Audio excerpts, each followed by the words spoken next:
I'm Isaac. And I'm Stephanie. And together we have 5 daughters. A lot of people ask us why or how did we start the bakery? And it's kind of a detailed story, but we love sharing it. And so hopefully we'll do a good job right now. We started our bakery really in 2015, but it was born out of struggles in 2014.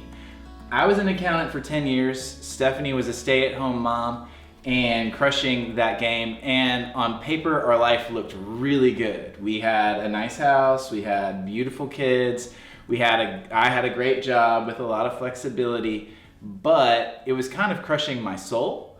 And anything that crushes your soul ends up crushing your family's soul as well. We talked and we said, you know what, even though everything is great at my job as an accountant, we have to do something else. For us, a lot of the reason for doing the bakery of any kind was just so that we could have something that we would do together.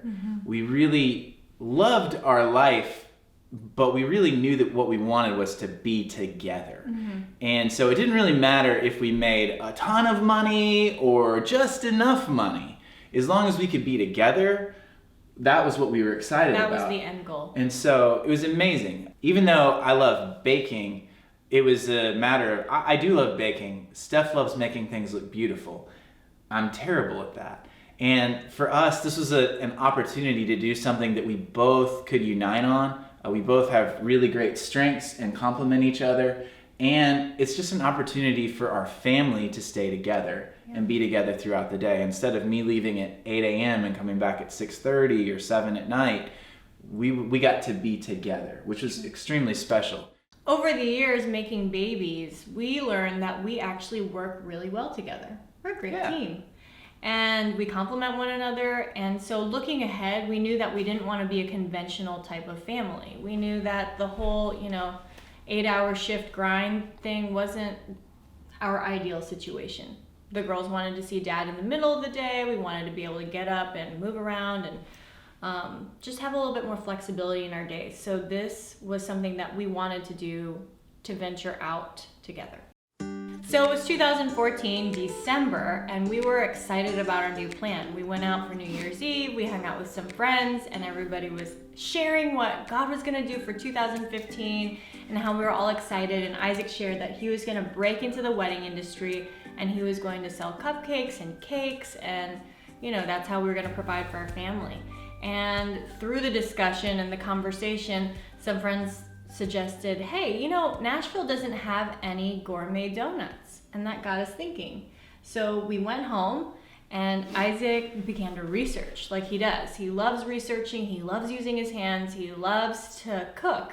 And he got in the kitchen and he started creating. And for him, you can say what that experience felt like. I mean, it was, and it still is, one of my favorite things to do. It was amazing. From January 1st until January 10th, I read everything I could find. I, researched and I baked and I fried and I did things. Before then, I had sort of thought that donuts were just a dirty food. Yeah. Because our only real experience with them had been cheap, dirty donuts. And we were we are clean eating. Like, we don't use GMOs, we don't use any colors, we don't use processed foods at all. And so getting to make a donut that we would enjoy was just so much fun. Yeah. And on January 10th, we hosted a little brunch at our house and had some people over. And I made croissant donuts. We didn't know at the time, but they would end up being our 100-layer donuts. I made croissant donuts and a bunch of other things. And it was one of the most fun experiences I think I've ever had baking, was creating and then presenting this first round.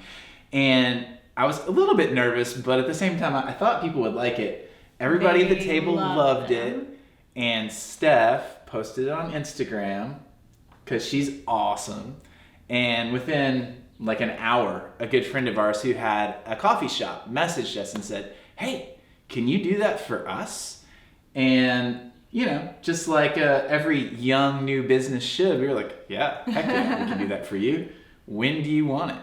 So that was on a Saturday, and because of the process of these things, I mean, there were lots of trial and errors, but we figured out that it was 3 days long to create these things.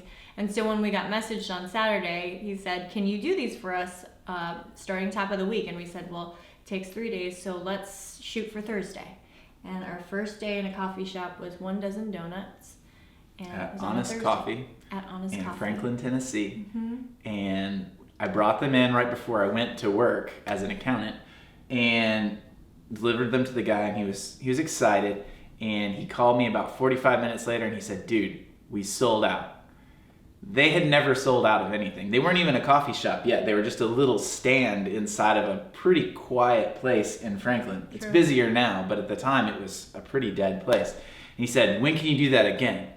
I was like, "Well, we will be ready for Saturday." Like, we had already been I'd already had some doughs going.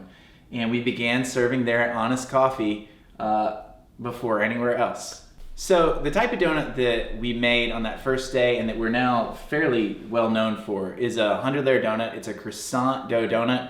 It originated with a guy in New York who I would love to thank and hug. His name was Dominic Ansel. He created the first one, and his is called a cronut. Our version is a version of that. It's a croissant donut that we call the 100-layer donut, and it's basically layers of dough and butter. How many layers exactly? Ours are 144 layers, so it just doesn't come off the tongue as well as the 100-layer donut. But layers of dough and butter that are folded together over time and then allowed to rise and fried off as donuts. Mm-hmm. And then after they've cooled, we fill them with, well, most of them we fill with creams and top with glazes and sprinkle things on top of them like sprinkles. Mm-hmm. One of the things that I am super proud of that has come from the very first batch of 100-layer donuts that we've ever done all the way to today is our vanilla cream. That vanilla cream is a recipe that came to me from my great-great-grandfather, and it's basically like an old French-style version of a buttercream, but it doesn't taste as buttery. It tastes lighter. It tastes almost like a whipped cream meets buttercream. It's very light. It's very light, and it's done with the best ingredients, and it's so much better for you than like conventional buttercreams. Mm-hmm. And I'm just really proud of it. And it's amazing to me that something that I was putting on my kids' cupcakes and things like that ended up being part of our most popular donut of all time, and something that we still do today.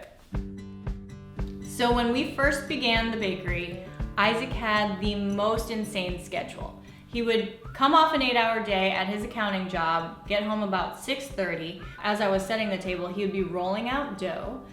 Then we'd let the dough cool, and then we put the kids to bed. Hugs, kisses, stories, the whole deal. We would spend a little bit of time together. I take the dough out around 9:30 or 10 and roll it out one more time. And then we would go to bed, and I would sleep for about 2 to 3 hours at the most. Mm-hmm. And then around 12:30 or 1, I'd wake up, I'd take the dough out, I'd roll it out, I'd cut donuts. I'd put them on like literally every clean available surface that we had, which is like tables and like countertops and all that. And then I would raise the heat in our house to 81 degrees. Pause. As a pregnant woman in your second trimester, that was really hot. The struggle is real. So yeah, I'd raise the heat to 81 degrees and let the donuts proof up. And then after they'd proof for about 2 hours, I would fry them off, and then we'd cool them, and then I'd go wake up Steph around 4 or 4:30, right in there. And she would come down and help make the donuts beautiful. And then around 6 or 6:30, I would head out the door with our beautiful donuts and deliver them to coffee shops and get back home hopefully around like 7:30 and shower real quick, kiss the kids, see them off, and then head to my job in Nashville and do it all over again. And so I was still an accountant when we decided to launch our business. I kept going as an accountant because, well, partly because I was scared, because you never know if like you're able to make quite enough money to do this. But literally within the first 6 weeks, we had so many people, so many coffee shops coming to us going, "Hey, we want those donuts." Like, "Hey, can you give us these donuts?" That we were like, maybe we can do this. Maybe we can take this leap. And we went to Disney World in March. And at the end of that trip, I was just like, babe, it's time. Yeah. Like we're ready. And so we got home and I sent off this email It surprised me. to my boss of 9 years that I was leaving to make donuts. All of that period of time, I was doing my best to keep going and be an amazing accountant for them and make the best donuts that I possibly could. And grow the business. And grow our business. Mm-hmm. On our opening day at the factory on February 14th, we made 10 dozen donuts. And I remember having a little fight like ahead of time. Maybe more a tiff is like the right word, because I did not think that we could sell 10 dozen donuts. We had only sold 2 dozen donuts up until that point. And I was like, babe, we should make 6. And she was like, 10, go and I was like, big. You're ready. Yeah, push, which is what I need. I was like, there's no way that we're gonna have enough. And then when we opened and the people started showing up and the line started forming, I started to get like reverse nervous going, I don't have enough. But in our big line of all the people that showed up for our grand opening, we had literally the exact amount that we needed to feed everyone. And there were a ton of people there that were our friends. A lot of people who became our friends because of it. But you know, it was just great. It was such a family experience being there with our children, like them seeing like these people enjoying our food, being there with a lot of our best friends at the time. They all came. It was such a beautiful and amazing experience. I remember when we went to the factory at Franklin and our children got to take down the butcher block paper of this store and then put out the balloons for all the people to come. It wasn't but a year before that we had been selling on a table with little cake plates and our daughters writing on chalkboards. But now we were putting down butcher block paper to a brick and mortar and getting the keys to this place, and the girls helping us put out those donuts. They were so excited to be able to have this brick and mortar for our community, and they knew that their parents had worked hard and that they were a part of it, and that was something so special to them and something I'll never forget. On our opening day at 12 South Nashville, I just remember being so excited because we had an awesome team, amazing team in the kitchen, and then our sales staff. And when we announced it on social media, we did not expect the turnout that we got. The line went from down the stairs and then wrapped around down the street. It was amazing. It was humbling. It blew us away. Surreal. Yeah. We were so nervous that day, but again, it was a testimony to what the big things God could do with your little things. In modern day Five Daughters Bakery, fast forward, we get to share this fun experience. We're not just alone in the kitchen anymore, we're actually involved. We dreamt up being together, and then we also dreamt up building a team of people that we love and that we would actually go on vacation with.